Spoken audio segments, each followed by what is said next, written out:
Hello all. आज हम लोग रिवाइज करने वाले हैं अर्थमेटिक प्रोग्रेशन, इसको शॉर्ट में कहते हैं एपी। तो ये जो अर्थमेटिक प्रोग्रेशन है वो एक सीक्वेंस एंड सीरीज का एक छोटा सा पार्ट है। ये तो सीक्वेंस क्या है पहले वो देखते हैं। A sequence is a set of terms arranged in a different order with a rule for obtaining the term. ये एक ऐसा टर्म को अरेंज किया जाता है जो एक डेफिनेट ऑर्डर को फॉलो करता है, एक रूल को, और जिससे हम नेक्स्ट टर्म को पा सकते हैं। जैसे मैं लिखा 1/2 1/3 और इसका जनरल टर्म है 1/n। ये इस रूल को फॉलो कर रहा है। n का वैल्यू पुटिंग करेंगे तो इसमें और भी नेक्स्ट इसमें टर्म्स आते रहेंगे। ये फर्स्ट टर्म, ये सेकेंड टर्म, ये third term and fourth term. फिर प्रोग्रेशन क्या है? दो sequence whose terms follow certain patterns। ये सीक्वेंस ही है जिसमें जो टर्म्स है वो एक पैटर्न को फॉलो करते हैं, तो कहलाता है अर्थमेटिक कहलाता है प्रोग्रेशन। अब पैटर्न क्या, जैसे हर एक टर्म में कुछ क्वांटिटी ऐड किया गया हो या सब्ट्रैक्ट किया गया हो या मल्टीप्लाई किया गया हो, तो एक पैटर्न फिक्स हो जाता है, तो उसको बोलेंगे प्रोग्रेशन। और उस प्रोग्रेशन में एक है आपका अर्थमेटिक प्रोग्रेशन जो हम लोग पढ़ने वाले हैं, जो हमारा आज का टॉपिक है। ये क्या है? ये sequence whose consecutive terms increase or decrease by a fixed number। ये एक ऐसा सीक्वेंस है जिसमें जो कंसेक्यूटिव टर्म्स हैं इसके, जो लगातार जो टर्म है वो इंक्रीज होते हैं किसी खास नंबर से या डिक्रीज होते हैं किसी खास नंबर से। उस फिक्स नंबर को कहा गया है क्या? उस फिक्स नंबर को कहा जाता है आपको कॉमन डिफरेंस, जिसको डिनोट करते हैं स्मॉल डी से। और कॉमन डिफरेंस ये पॉजिटिव भी हो सकता है, नेगेटिव भी हो सकता है और जीरो भी हो सकता है। कुछ नोटेशंस हैं, इसको हम लोग देखते हैं। जैसे अगर ए बी का पहला टर्म है, फर्स्ट टर्म है, तो उसको सिर्फ ए से, मैक्सिमम तो ये ए से ही डिनोट किया जाता है फर्स्ट टर्म को, या फिर A1 से, या फिर कहे T1 से। T फॉर टर्म और 1 मतलब फर्स्ट टर्म। सेकेंड टर्म को A2 से डिनोट करते हैं या फिर T2 से करते हैं। तो यानी कि देखा जाए तो एक ए वाली बात है और एक टी वाली बात है, और सफिक्स में अगर 4 लगाते हैं तो फोर्थ टर्म होगा, और यहाँ भी फोर्थ टर्म होने वाला है। दोनों में से कोई एक सिंबल यूज करते हैं। अब अगर हम बढ़ते बढ़ते अगर हम इसको जनरलाइज करें तो उसमें मिलेगा आपको nth टर्म, और nth टर्म को डिनोट करेंगे an से या फिर tn से। अब है कि कॉमन डिफरेंस कैसे फाइंड आउट करेंगे? तो एकदम सिंपल है। किसी भी दो कंसेक्यूटिव टर्म को पकड़ना है, दो लगातार टर्म को लेना है और बाद वाले में से जस्ट पहले वाले को सब्ट्रैक्ट कर देना है। जैसे मैं ये भी कह सकता हूँ कि अगर पहला टर्म A1 है, दूसरा A2 है, तीसरा A3 है, चौथा A4 है, अगर मुझे D निकालना है तो किसी भी दो टर्म को लेंगे और बाद वाले में से पहले वाले को सब्ट्रैक्ट करेंगे। जैसे मैं A4 माइनस A3 भी कर सकता हूँ, या फिर मैं A3 माइनस A2 भी कर सकता हूँ, तो मुझे D ही मिलेगा। अब जैसे यहाँ लिखा हुआ n, यानी कि nth टर्म की बात कर रहा है, और यहाँ लिखा है n-1, इसका मतलब कि nth टर्म से जस्ट पहले वाला एक टर्म। तो अगर मैं सब्ट्रैक्ट करूँगा तो क्या मिलेगा? D। अब nth टर्म कैसे निकालेंगे? तो nth टर्म निकालने का सिंपल सा फॉर्मूला है n equal to a plus n-1 into D. एकदम फेमस है, छोटा सा फॉर्मूला है, प्यारा सा फॉर्मूला है, याद सबको होगा। बस रिवाइज करेंगे इसको, एग्जाम पॉइंट ऑफ व्यू के लिए मैं रिवाइज करवा रहा हूँ। अब है आपको सम ऑफ फर्स्ट n टर्म्स। इसको समझने के लिए थोड़ा सा मैं और एक्सप्लेन करूँगा इसको। जैसे अगर लिखा हुआ है S1, जो यहाँ S यूज किया है वो सम के लिए यूज किया गया है, यानी जोड़ना। अगर यहाँ S1 लिखा है इसका मतलब हम एक टर्म को जोड़ रहे हैं। अगर S2 लिखा हुआ है तो मैं पहला टर्म और दूसरे टर्म को जोड़ रहा हूँ। सम ऑफ फर्स्ट टू टर्म्स मतलब कि एक स्टार्टिंग से लेके दो टर्म तक। अगर मैं S3 लिख रहा हूँ मतलब कि मैं फर्स्ट 3 टर्म्स को जोड़ रहा हूँ, ऐड कर रहा हूँ, यानी कि A1 plus A2 plus A3 and so on. और अगर हम यहाँ Sn लिख रहे हैं, तो इसका मतलब हुआ सम ऑफ फर्स्ट n टर्म, यानी कि स्टार्टिंग से लेकर के n टर्म को जोड़ेंगे, यानी कि इसका मतलब ये हुआ A1 plus A2 plus A3 और कहाँ तक जाएंगे, An तक जाएंगे। ये हुआ आपका Sn का मतलब। अब हम लोग आते हैं अपने पॉइंट पर। सम ऑफ फर्स्ट n टर्म्स क्या है कि हम स्टार्टिंग से लेकर के n टर्म को जोड़ने वाले हैं। फॉर्मूला क्या है, n/2 into 2a plus n-1 into D. एकदम सिंपल सा फॉर्मूला है। और इसको एक और तरीक़ा से लिख सकते हैं क्या, n/2 into a plus l। l क्या है आपका, लास्ट टर्म। ये फॉर्मूला भी इसी से आया है। कैसे, a को अलग कीजिएगा तो हो जाएगा a plus n-1 into D, जो कि आपका nth टर्म होगा। अगर वही लास्ट टर्म हुआ तो l लगा देंगे।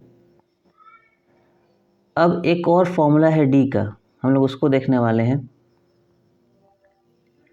हम d को ऐसे भी लिख सकते हैं, d equal to Sn minus Sn-1। इसको समझते हैं हम लोग। अगर यहाँ पे अगर मैं S4 लिखूँ, इसका मतलब मैं स्टार्टिंग के फर्स्ट 4 टर्म को जोड़ रहा हूँ, ऐड कर रहा हूँ, यानी कि A1 plus A2 plus A3 plus A4, और मैं जस्ट एक नंबर कम करूँ उसमें, यानी कि S3 करूँ, 4 माइनस 1 3, तो ये क्या होगा आपका A1 प्लस A2 और प्लस A3। अगर मैं इसको सब्ट्रैक्ट करूँ, यानी कि S4 माइनस S3 में करूँ, तो ये टर्म कैंसिल होंगे, बचेगा क्या, सिर्फ बचेगा आपका A4। तो मैं थोड़ा यहाँ करेक्शन करना चाहूँगा।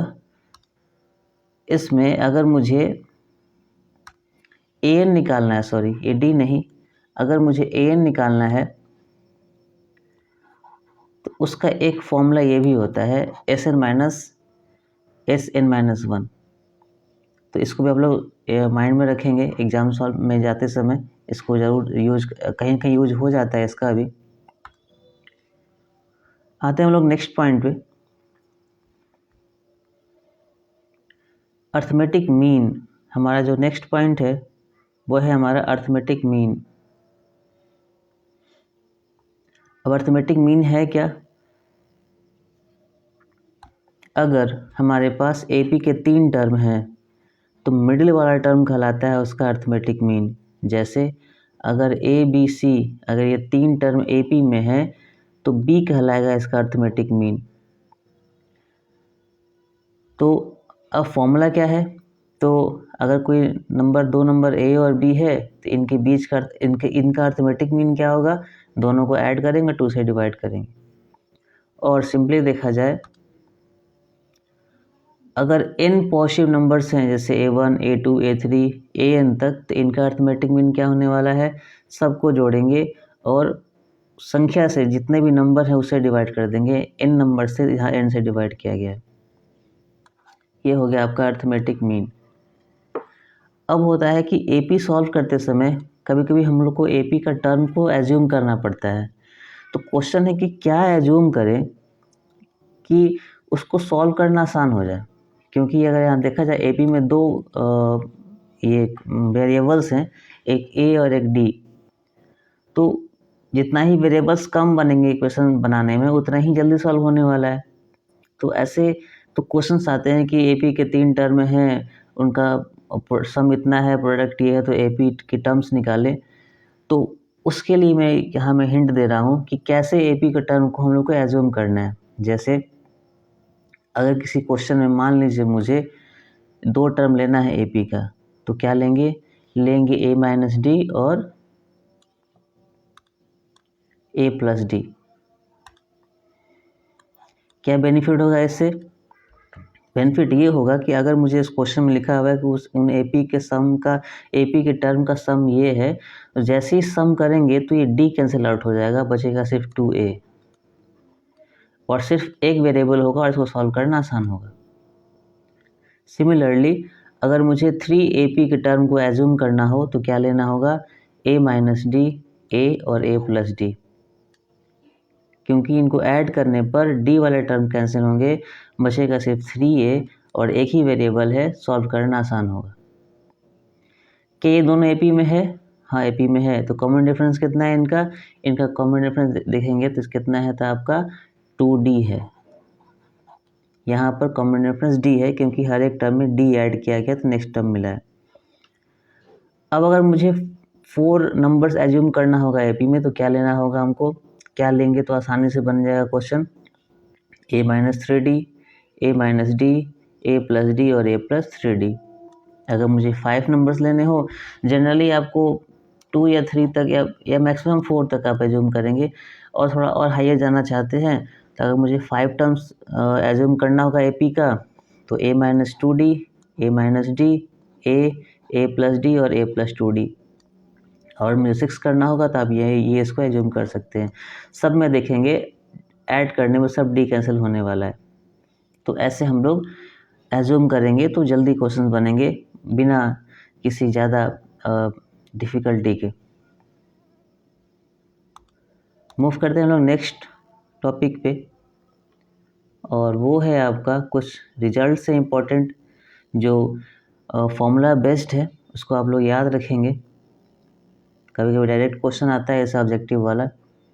पहला है sum of first n natural number, और नेचुरल नंबर्स क्या होते हैं आपको पता है, 1 2 3 4। तो ये सम ऑफ फर्स्ट 4 है, यहाँ फर्स्ट एन कहा गया है ये वाला। तो फॉर्मूला क्या बनता है, ये देखिए एपी में है, बिल्कुल ये एपी में ही लिखा हुआ है, जिसका इसमें फर्स्ट टर्म 1 है और कॉमन डिफरेंस भी 1 है क्योंकि 1 का इंक्रीमेंट हुआ है हर जगह। तो क्या फॉर्मूला है, n इंटू एन प्लस 1/2। अब अगर मैं नेचुरल नंबर का स्क्वायर को सम करूँ तो क्या रिजल्ट मिलने वाला है, n into N plus 1, 2n plus 1/6।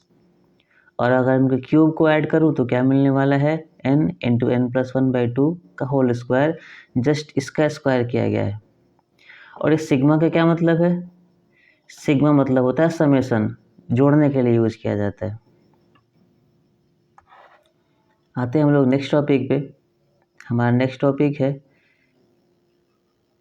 कुछ क्वेश्चंस मैंने यहाँ आप लोगों को सॉल्व करने के लिए दिया है, आप लोग इसको सॉल्व करेंगे और मुझे कमेंट करेंगे। पहला क्वेश्चन है कि ABCDE 5 नंबर जो हैं जो कि AP बना रहे हैं, तो मुझे वैल्यू फाइंड करना है इनका। आप लोग ये सॉल्व करेंगे और मुझे कमेंट करेंगे कितना आंसर आया। और दूसरा क्वेश्चन अर्थमेटिक मीन से दिया हूँ मैं, और लिखा हुआ है कि इफ़ ये जो नंबर यहाँ जो एक्सप्रेशन लिखा हुआ है वो AM है, यानी अर्थमेटिक मीन है किनका, A और B के बीच का, तो बताना है मुझे कि n का वैल्यू क्या होगा। तब इसमें से आप चूज करेंगे ऑप्शन, मुझे कमेंट करेंगे राइट आंसर क्या होगा। आज के लिए इतना ही। आप लोग पढ़ते रहिए, एग्ज़ाम का प्रिपरेशन करते रहिए, एग्ज़ाम नज़दीक आ चुका है, आप लोग रिवीजन करते रहें। तब तक के लिए बाय बाय, गुड नाइट।